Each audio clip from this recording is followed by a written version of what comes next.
Welcome back to Dispatch Tea and Therapy. My name is Lucinda, and this is the very first Merry Moon Day. This weekly Monday series is all about finding joy and inspiration, especially on those days when we could all use a little extra light. Now, I know that in my world of 911, Monday isn't necessarily Monday. It might be your Friday, your Wednesday, or even your Sunday. It's not my Monday. Shift work has a way of making the calendar and time feel irrelevant. But no matter what day of the week it is for you, we all deserve a little joy to kick things off. And why Moon Day? Why not just Merry Monday? Well, it turns out Monday is named after the moon. In Old English, it was called MerryMoonDay or Moon's Day because of the moon's importance in mythology and ancient calendars. The moon represents reflection, renewal, and cycles. Beautiful ideas to bringing into the start of our week wherever we happen to be in our rhythm. So I thought it would be fitting to kick off this series by sharing something personal, as I do, that reminds me to find joy even in the smallest moments. I'm going to take you back to a recent memory from last summer. Now, as I've mentioned before, I have worked 911 for over 20 years, and most of that time I have worked the graveyard shift almost exclusively. Partly by choice, I chose those days because I wanted the days off and the hours mattered less, partly because that's the nature of shift work and seniority. Those who've worked nights know how it changes everything, from your energy to your connection with the world. Now, I've always had blackout curtains to block out the light during the day so that I can sleep, and that has been my normal for about 20 years. But that summer, I had just moved to a new place and I hadn't put blackout curtains up, and then I got day shift. And it was such a gift. For the first time in years, I didn't put the blackout curtains on. Natural light was waking me up on the mornings when I didn't have to be at work at 4 a.m. And it was amazing. I knew that it could be fleeting. We bid for shifts every 6 months, and I knew that I could be back on graveyard shift. And I am back on graveyard shift. But at the time, I loved it, and I didn't think I would love day shift. But it was one of those mornings, bathed in sunlight in the summer, that gave me a moment of joy that I want to share with you. So, summer, we had just moved, the house was a mess, and while fall had always been my favorite season, I do have to say I no longer look forward to the first day of fall. That's the day that my mom passed away 4 years ago, and it's made the day bittersweet. But on this summer morning, everything felt a little different. I woke up like I never do, on my back, I'm a side sleeper, with a favorite fall blanket, this one to be exact, pulled over my face. Now let me say, as a side sleeper, I can't stand having anything touching my face while I sleep. But somehow there I was, and the sun was streaming through the window, filtering through this blanket, and suddenly the inside of that blanket was glowing. It was like being inside of this lit up fall tree or inside of a kaleidoscope of fall colors. Reds, oranges, yellows, soft, warm, and beautiful.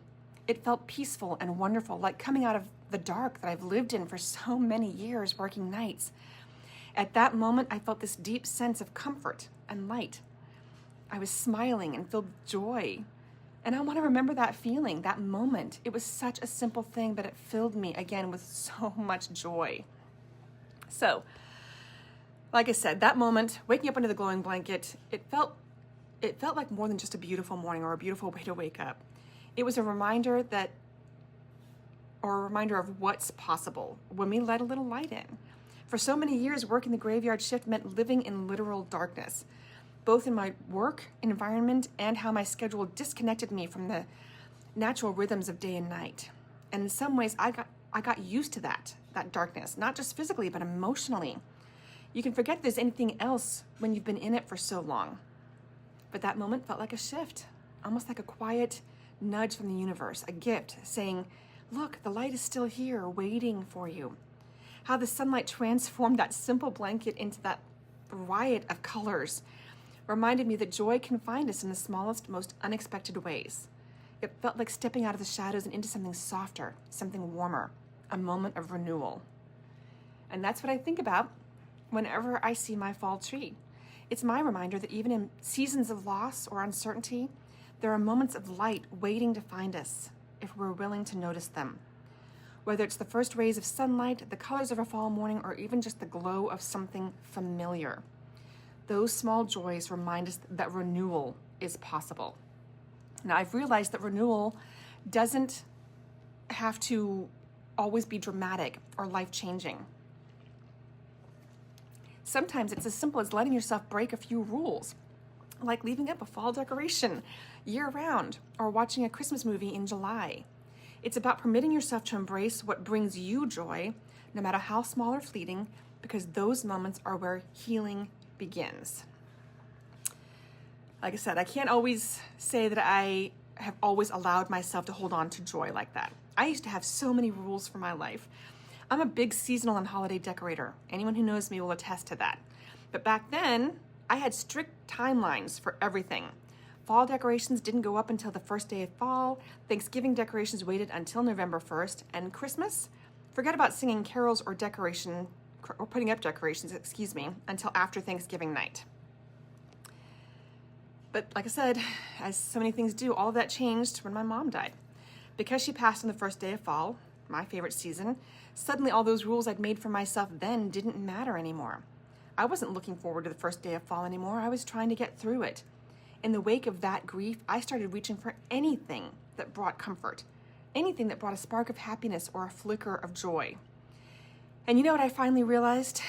I shouldn't be waiting for tragedy or something bad to remind me to reach for joy. I shouldn't need an excuse to keep my fall tree up or watch Christmas movies in July. And yes, I keep saying Christmas movies in July. My mom was a big Hallmark Christmas movie watcher. Some rules are important, yes, but others are just barriers to joy, and I'm not here for that anymore. Losing my mom on the first day of fall was hard. It still is. But that loss taught me something powerful. Holding on to joy, even when it feels out of reach, is important. It reminds me of something else from a movie that I love. It's called Calendar Girls. And there's a quote from that talks about sunflowers. And I'm going to read that quote to you now because I love it and it speaks to the same thing to me. So here's the quote from the movie Calendar Girls about sunflowers. I don't think there's anything on this planet that more trumpets life than the sunflower.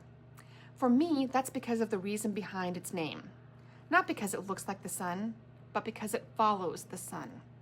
During the day, the head tracks the journey of the sun across the sky, a satellite dish for sunshine.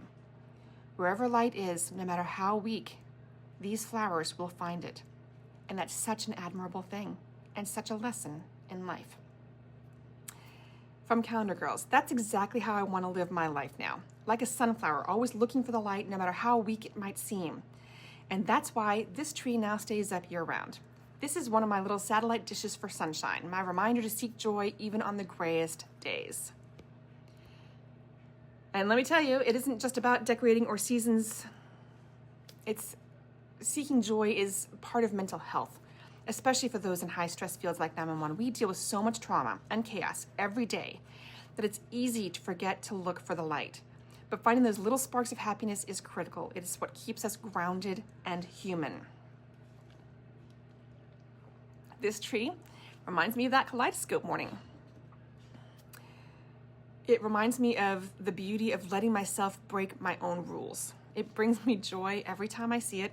So MerryMoonDay is my way of sharing what brings me joy, hoping that it finds you and reminds you to find joy in things that lift you up as well.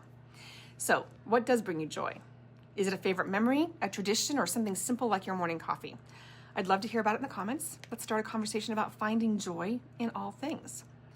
And in my blog, if you're interested in that, I will also be going into, it's the dispatchtherapy.com blog. I'll go into something else that brings me joy, and you can watch these videos and read the blog if you'd like to. But ultimately, I just want you to remember to try to find and seek joy in every day. So before we wrap up today, I'm also going to share a couple of quotes that capture for me the heart of MerryMoonDay. And I'm going to mess up the names of the authors. I apologize. The first one's from Henry J.M. Nguyen. And that quote is that joy does not simply happen to us. We have to choose joy and keep choosing it every day. I think that's true. We do have to reach for it. We have to look for it. We have to look for the light. Joy isn't something we stumble upon. It's something we seek out and embrace even when it feels hard to find. The second quote from Gautam Devaya reminds me of why I love sharing joy. He said, shared joy is double joy. Shared sorrow is half a sorrow. There's something so powerful about sharing moments of happiness and light and connection. When we let others in on what brings us joy, we multiply it. And that's what I hope this series can do for all of us. Remind us to find joy, to share it, and to double it together. Thank you for joining me today and letting me share something that lights me up. I'll see you next Monday for another moment of joy and inspiration. Tomorrow is my first Storytime Tuesday, so I hope you'll be here for that as well. Until then, take care of yourselves and don't forget to make your own Merry Moon Day. Take care of yourselves.